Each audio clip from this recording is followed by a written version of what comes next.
Dears, आज के video में हम देखेंगे कक्षा 10वीं विज्ञान के वार्षिक परीक्षा और प्री बोर्ड के लिए वेरी इंपॉर्टेंट 20 इंपॉर्टेंट क्वेश्चन हम देख रहे हैं जो कि आपके एग्जाम के लिए बहुत ही महत्वपूर्ण है। और इसके पहले हमने टॉप 10 क्वेश्चन भी देखे थे। तो शुरू करते हैं। लोहे की वस्तुओं को हम पेंट क्यों करते हैं? लोहे की वस्तुओं को हम पेंट क्यों करते हैं? तो इसका उत्तर है संक्षारण के कारण लोहे की बनी वस्तुओं की बहुत अधिक क्षति होती है। लोहे का संक्षारण एक गंभीर समस्या है। संक्षारण से बचाने के लिए लोहे की वस्तुओं को पेंट किया जाता है। पेंट के कारण लोहे की वस्तुएं वायु के संपर्क में आने से बच जाती है। तो इसका उत्तर होगा। और यह प्रश्न 2 नंबर या 3 नंबर में आ सकता है। इसके बाद अगला है श्वसन को ऊष्माक्षेपी अभिक्रिया क्यों कहते हैं?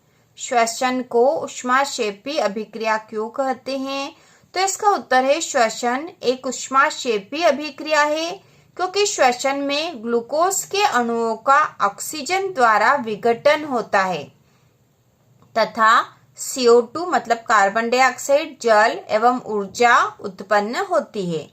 श्वसन एक ऊष्माक्षेपी अभिक्रिया है क्योंकि श्वसन में ग्लूकोज के अणुओं का ऑक्सीजन द्वारा विघटन होता है तथा कार्बन डाइऑक्साइड, जल एवं ऊर्जा उत्पन्न होती है।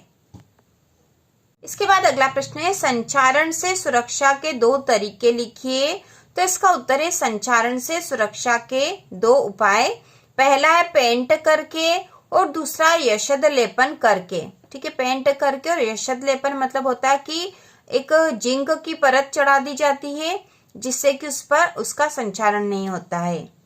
इसके बाद अगला है धातु एवं अधातु में 2 अंतर लिखिए। तो धातु और अधातु में अंतर लिखेंगे। इसके पहले जो टॉप 10 क्वेश्चन देखे थे उसमें भी हमने धातु और अधातु में अंतर देखा था और वह रासायनिक गुणों के आधार पे था। और यह जो अंतर है अब हम यह देख लेंगे।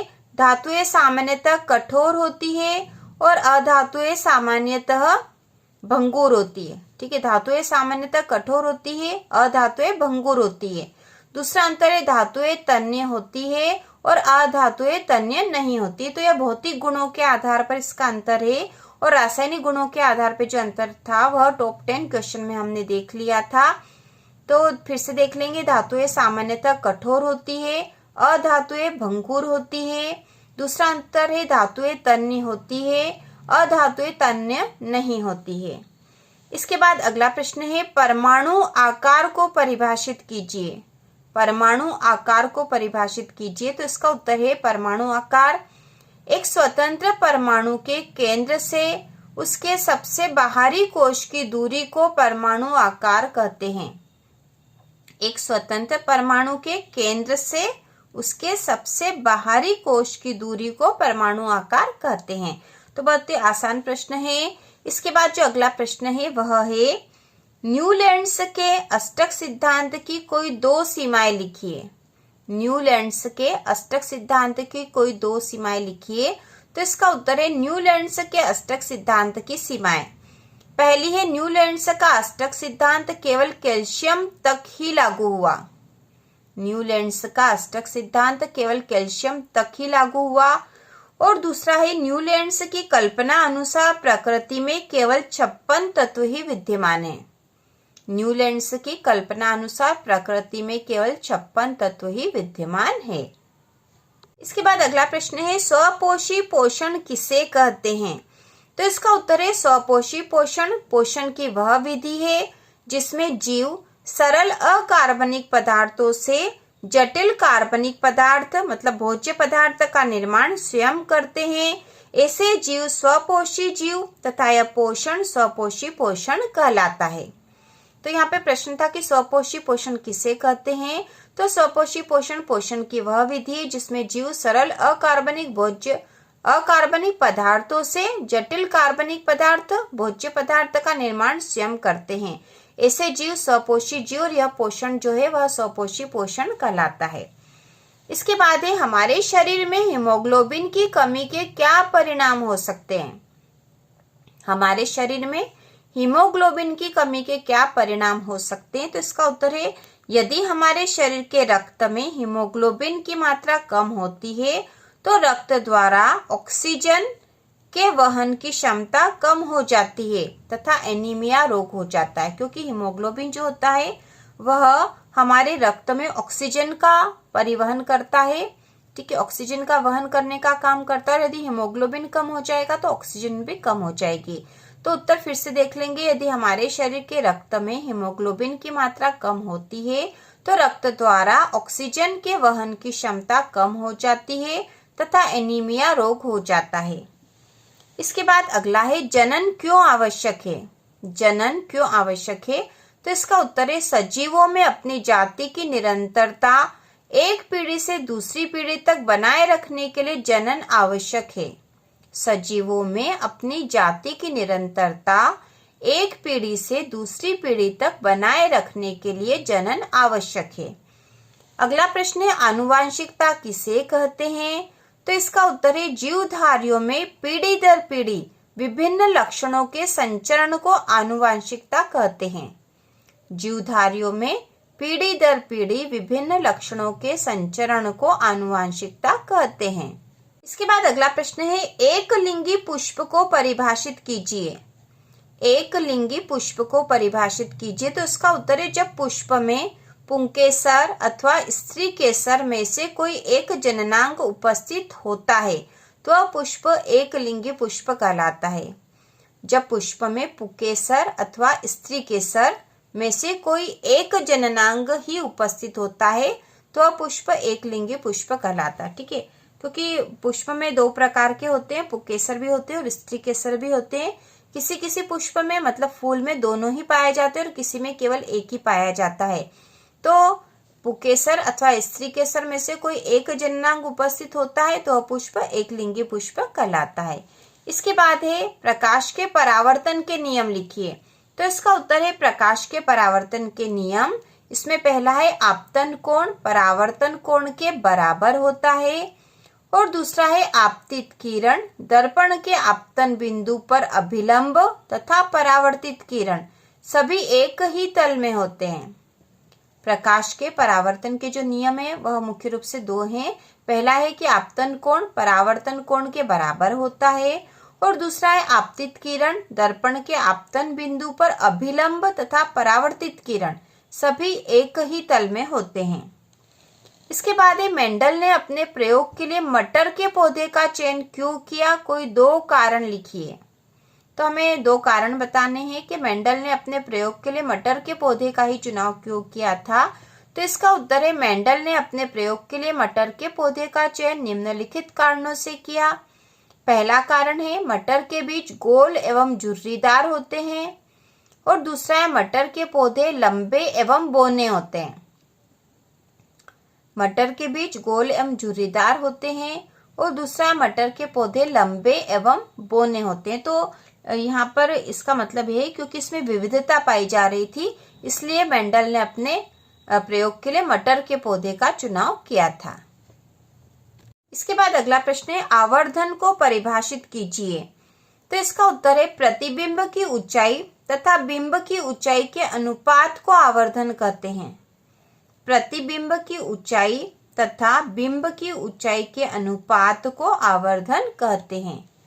इसके बाद अगला प्रश्न है किसी चालक का प्रतिरोध किन कारकों पर निर्भर करता है, कोई दो कारक लिखिए। तो दो कारक हमें बताने हैं। किसी चालक का प्रतिरोध किन कारकों पर निर्भर करता है, तो इसका उत्तर है किसी चालक का प्रतिरोध निम्न कारकों पर निर्भर करता है। तो पहला है चालक का प्रतिरोध चालक की लंबाई पर निर्भर करता है, R = L। ठीक है। दूसरा है प्रतिरोध चालक पदार्थ की प्रकृति पर निर्भर करता है। ठीक है, चालक पदार्थ की प्रकृति पर निर्भर करता है और ये इसका सूत्र है। पहला चालक का प्रतिरोध चालक की लंबाई पर निर्भर करता है और दूसरा है प्रतिरोध चालक पदार्थ की प्रकृति पर निर्भर करता है। इसके बाद अगला प्रश्न है विद्युत परिपथ में उपयोगी कोई दो अवयवों के प्रतीक बनाइए। तो यहाँ हमें प्रतीक बनाकर बताने थे दो अवयव। तो उत्तर है विद्युत परिपथ में उपयोगी होने वाले अवयव। इसमें पहला है विद्युत सेल जिसको इस प्रकार से हम प्रदर्शित करेंगे। इस तरह से उसका चित्र बनाकर बताएंगे। यहाँ पर धन और यहाँ पर ऋण है। दूसरा है विद्युत बल्ब, और विद्युत बल्ब को इस तरह से दिखाया जाता है। तो ये दो अवयवों के प्रतीक हमने बता दिए हैं, विद्युत सेल का और विद्युत बल्ब का। इसके बाद अगला प्रश्न है, विद्युत लैंपों के तंतुओं के निर्माण में प्रायः एकमात्र टंगस्टन का ही उपयोग क्यों किया जाता है? तो इसका उत्तर है, टंगस्टन का गलनांक या प्रतिरोध बहुत अधिक होता है। अधिक प्रतिरोध होने के कारण इसमें अत्यधिक मात्रा में ऊष्मा का उत्पादन होता है, जिसके कारण तंतु चमकने लगता है तथा प्रकाश उत्पन्न हो जाता है। टंगस्टन का गलनांक एवं प्रतिरोध बहुत अधिक होता है। अधिक प्रतिरोध होने के कारण इसमें अत्यधिक मात्रा में ऊष्मा का उत्पादन होता है, जिसके कारण तंतु चमकने लगता है तथा प्रकाश उत्पन्न हो जाता है। इसके बाद अगला प्रश्न है, पारितंत्र किसे कहते हैं? तो इसका उत्तर है, पर्यावरण में जैविक घटक एवं अजैविक घटकों के बीच अंतर संबंध होता है। इनके बीच बने तंत्र को पारिस्थितिक तंत्र, पारितंत्र कहते हैं। ठीक है, पारिस्थितिक तंत्र को ही पारितंत्र कहा जाता है। और यह पारितंत्र का मतलब यह होता है कि पर्यावरण में जो जैविक घटक है और अजैविक घटक है उनके बीच में अंतर संबंध, मतलब आपस में एक प्रकार का संबंध होता है, और यह जो संबंध है इसी से पारितंत्र बनता है और इसी को पारितंत्र कहते हैं। इसके बाद जो अगला है, ऐसे दो तरीके बताइए जिनमें अजैव निम्नीकरण पदार्थ पर्यावरण को प्रभावित करते हैं। ऐसे दो तरीके बताइए जिनमें अजैव निम्नीकरण पदार्थ पर्यावरण को प्रभावित करते हैं। तो इसका उत्तर है, पहला जो प्रभावित करने का जो तरीका है, पहला है अजैव निम्नीकरण पदार्थ पर्यावरण को प्रदूषित करते हैं। अजैव निम्नीकरण पदार्थ पर्यावरण को प्रदूषित करते हैं। और दूसरा, ये पदार्थों के पुनः चक्रण में बाधा पहुंचाते हैं। ठीक है, तो ये दो तरीके हैं जिससे अजैव निम्नीकरण पदार्थ पर्यावरण को प्रभावित कर रहे हैं। इसके बाद अगला जो प्रश्न है, चुंबकीय क्षेत्र रेखाओं के कोई 3 गुण लिखिए। चुंबकीय क्षेत्र रेखाओं के कोई 3 गुण लिखिए। तो इसका उत्तर है, चुंबकीय क्षेत्र रेखाओं के गुण, पहला है ये चुंबक के उत्तर ध्रुव से प्रकट होती है और दक्षिण ध्रुव पर विलीन हो जाती है।